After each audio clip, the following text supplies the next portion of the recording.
I'm here today to talk to you about self-hypnosis. Now, you're going to hear lots of people telling you lots of things, but I want you to know about self-hypnosis that you can use and be successful with it. So it's more structured than a lot of other Ericksonian approaches. The first thing you need to do is find a quiet place. You don't do self-hypnosis sitting on the couch with the TV on, the dog running around, and the kids screaming in the background. It's really important you shut off your iPhone, close your computer, and you take a set period of time in a place that's comfortable and quiet. The other thing about self-hypnosis that's really important is, what would you like to have happen? You're going to make self-suggestions. The structure of these suggestions are also very important. You might say, well, I want to lose 20 kilos. I want to lose weight. You're not going to use that as a suggestion. Why not? Because our non-conscious mind resents authority telling you what to do.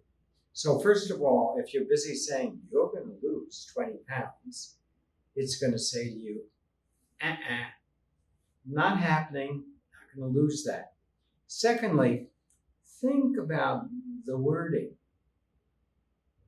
If I say to you, you're going to lose, no matter what I tell you you're going to lose, it usually is negative. So if you say, I want to lose weight, I'm going to lose 20 pounds, you've already started to suggest a resistance in your suggestion, which is going to diminish your results. Now, what's underneath losing weight? Because everyone who's watching this knows at least 5 diets you've tried if you have a weight reduction problem. And some of them work a little and some of them don't, some of them work. And then the important thing is, well, I lost 25 kilos 3 years ago, and I haven't put it on. I didn't tell myself to lose weight. What I suggested to myself was, I want to develop a different relationship to food. Obviously, I want a healthy relationship to food. So I want to develop a relationship, a good relationship to food. Or something that has really helped me with my self-hypnosis after I lost the weight is I'm gaining quality of life. We're used to gaining weight and becoming hysterical, but I like gaining a quality of life. Actually, 25 kilos ago, I was pre-diabetic. My blood pressure was not exactly where it should have been. I had a lot of physical indication that I better do something. But I gained a quality of life by developing a different relationship to food. I had a client say to me, well, but I love eating, I love the taste. All I can say is, ta. After the first 20 chews, chew, your taste buds are no longer functioning. She was not eating 20 chews. She was eating 20 or 30 or 40 mouthfuls that she was chewing. So I would also say, before I started self-hypnosis, I love food.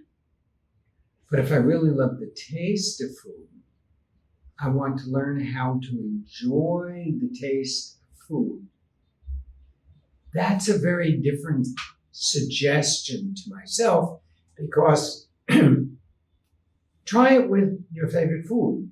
After you've chewed for a few seconds, if you stop, and drink a little bit of water to clear your mouth and then go back to the same food, it doesn't give you the same pleasure.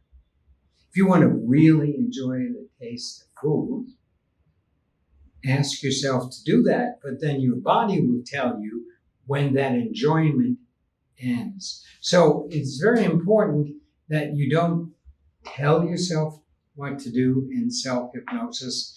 And you can play with the words. I gained a quality of life. I changed my relationship to food. Also, really important, you really have to, what's the right word? Don't keep checking to see if the hypnosis, the self-suggestion is working. Because you're interrupting a process. When I say you're interrupting the process, what's the process? You're now in a quiet place. You're now using a sensitivity, and you're worth that sensitivity to make the suggestion. I want to change my relationship to food. If I start looking for a result, I'm not looking for a process. I'm looking for, oh, look, I lost a pound. I usually really have no trouble sleeping, but there was a very short period of time in my life where I wasn't getting a good night's sleep. So I said, okay, I'm going to use self-hypnosis, right? Which means that I'll wake up in the morning and realize I had a good night's sleep. Well, I don't, for instance, say I want a good night's sleep. What I say to myself is, when my head touches the pillow, I will have a nourishing night's sleep. Why have I phrased it that way? Because everyone knows you can sleep for 10 hours and still have a terrible night's sleep, or you can sleep for 30 minutes and feel refreshed. So the clue is when my head touches the pillow, most likely your head will touch the pillow, that really helps you to activate the hypnotic trance, a nourishing night's sleep. And I can remember I did that. I said that to myself, and okay. And I felt very annoyed because after an hour or two, my head touched the pillow. Nada, nothing was happening. Another half hour, nada. Finally, I thought, this doesn't work. Then the alarm rang and I woke up. What I realized is I was so busy looking for the end result that I hadn't even had the conscious experience that I was sound asleep and having a nourishing night's sleep. Now, it may take a while. For some people, 2 or 3 suggestions, it works. For other people, it takes longer. It depends upon what you're suggesting, what the issue is, and so on. You want to improve your life? Be patient. It takes the time it takes. But why is it more likely to be helpful if it's self-hypnosis? Because when we go into a trance, now, you're most likely not going to resist a trance that you give to yourself. Of course, as a trained Ericksonian hypnotherapist, I know ways of suggesting the trance that make you feel safe and comfortable and that it will be productive. But you should be able to feel safe enough with yourself, comfortable enough with yourself, and it's going to be productive. And as you go into trance, I'm immediately closing my eyes. I'm about ready to go into trance. I'll try and stay out of that trance right now as I talk to you. Trance allows us to take all of the static and the stuff that interferes with what we really want to focus on and achieve. It takes all that background noise and pushes it aside. And your non-conscious mind says, oh, He wants a good relationship, a different relationship to food. When your non-conscious mind sets a goal, it's nonlinear. It's a million times faster than your conscious mind.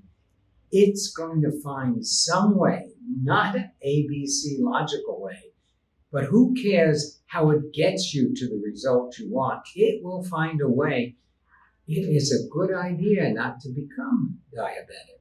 It's a good idea not to have high blood pressure. It's a good idea. And if he has a different relationship to food, the rest of that stuff, that's a good goal. Your non-conscious mind sets the goal, and even when you're no longer in trance, it's continually working on that goal, even though your conscious mind is thinking of doing and living other things. Now, it's very important, and usually what you can do is you look at your watch and you say, okay, it's 10 minutes to 8. I'm going to be in this trance for 20 minutes. Now, not if you want a good night's sleep. So this is not if you want to self-suggest a nourishing night's sleep, but many other things. You say, okay, and I'll start at 10 or 10. 5 minutes after, I'm going to come out of trance. You set the time limit. Now you might say, oh, but what if that doesn't work? Set your alarm clock. But you know how you have an important appointment tomorrow morning and you know you have to be awake at 6 o'clock and you set 3 alarm clocks because you're nervous about waking up in time, and you wake up at 5 minutes of 6. None of the alarms have needed to even go off.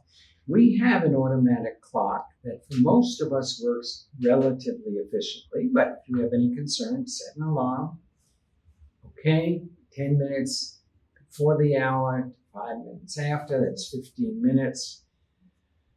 And then there are any number of very simple ways. I'll be talking to you over time about different ways to enter that trance. But the first thing I would do is simply state, I want to develop a different relationship to food, or I want to gain quality of life. You only one simple sentence, one simple suggestion. Or the non-conscious mind says, hey, look, I'm willing to help you out, but don't give me a paragraph. Give me a sentence. Trust me, I'll figure the rest out. So I say, okay, I want to gain a quality of life. 15 minutes, close my eyes, comfortable, and I breathe in and I breathe out. And I count silently to myself, 1. I breathe in and I breathe out. I do that until I reach 10. Then I stop counting. Of course, you will continue breathing. Trust me, you will continue breathing. And breathe. Your non-conscious mind is already in that self-trance and already working on your request. And at approximately 5 after the hour, you'll automatically come out of trance. For some of you, and don't worry, the more you practice, it will happen. But, okay, the alarm went off, you wake up. Assume it's in process. If you say, oh, okay, let me have a snack and see if I have a different relationship to food, don't test it. The joy of self-hypnosis is suddenly realizing, oh, my God, I do have a different relationship to food, and I'm not somehow eating as much, or I'm eating the things that I know help me to gain weight. I don't eat the whole half liter of ice cream. Wow. Let the results sneak up on you. Now, something else that's really important. Don't think you can do it 1 or 2 nights or days, and it's going to be terribly effective. it needs to be repeated. So what I really think is the most effective is if you choose the same place at the same time of day in the same chair. So where you are in the chair becomes an anchor. It really empowers the self-hypnotic trance. If you do it, oh, today I'm doing it at 8 o'clock in the morning. Oh, tomorrow I can skip a day. Oh, next day I'll do it at 4 in the afternoon. When you set up a routine, you geometrically increase the possibility that the self-hypnosis is really going to work. And you keep doing the same suggestion. You don't change the suggestion every 2 days or 3 days, because your non-conscious mind is going to say, look, you asked for my help, but every time I start helping you, you give me another assignment. Sorry, not going to do that. And really, once you have that growing confidence that I can suggest a better way of being for myself, for my life, or a way of assisting myself to resolve some of my issues that stand in my way in a persistent, committed way, your non-conscious mind will become quite committed. And that same chair, the same time of day, doing it every day, 15 minutes, you can do it for 5 minutes. You know, it's like meditation. People say, oh, I'm going to meditate. I don't know if I can do it well, but I'm going to meditate in a half hour. I always tell people with meditation, same time, meditate 3 minutes. You always want to set up something in which you will succeed. You try and start meditation and you're not used to meditation and you're going to do it for half an hour. After 2-3 times or a week, you're going to stop doing it. The same with self-hypnosis. 10 minutes, 15 minutes, not an hour. And as I say, unless it's getting a nourishing night's sleep. So these are just some of the parameters. And when I come out of the trance, first of all, it's biological. When you come out of a trance state, you're automatically more relaxed. So one of the things not to tell yourself is relax. First of all, why don't I tell myself to relax? Well, when I'm using a formal trance with a client, I don't stop, close your eyes and relax. Because when you tell me to relax, the first thing I notice is where I'm not relaxed. And if you understand Erickson's work, you'd understand that as we go into this focused state of attention, that's all trance is. Our body automatically relaxes because we're not distracted with this noise and that noise and this thought. And now you may be saying, I don't know if I can go into trance. I don't know if I can have focused attention. But I know that you're not telling yourself the truth.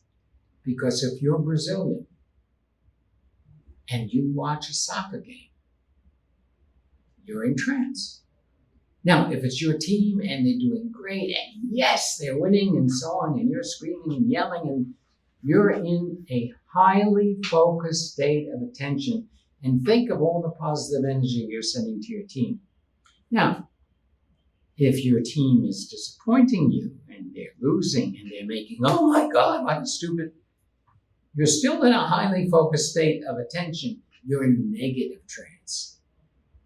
That's a bad idea. Your team will play better if you don't hate them. How would you like to be playing on that team and have 60,000 people, 30,000 hating you because you're not making the winning score? The same when you do self-hypnosis. What you want to do is to be kind with yourself. That helps you not be authoritarian. Be gentle with yourself. And you know, real change takes place as a process over time. Yeah, I understand and I know that you're anxious to to achieve results, but you want results that continue to be positive. So you have to be patient with yourself and start out with a little self-compassion. You might say, well, I'm a compassionate person. Until you can be compassionate with yourself, you're just being a person to please other people with your compassion. And the same goes with self-hypnosis. If you say, well, I did it for a week and nothing happened, that is not self-compassion. Maybe it's going to take you a little more time than that. But I think I've given you some of the structure and the parameters that will achieve one thing. I want you to be more successful in all areas of your life, and self-hypnosis can really help you to achieve that. If you pay attention to the structure, it really makes it powerful.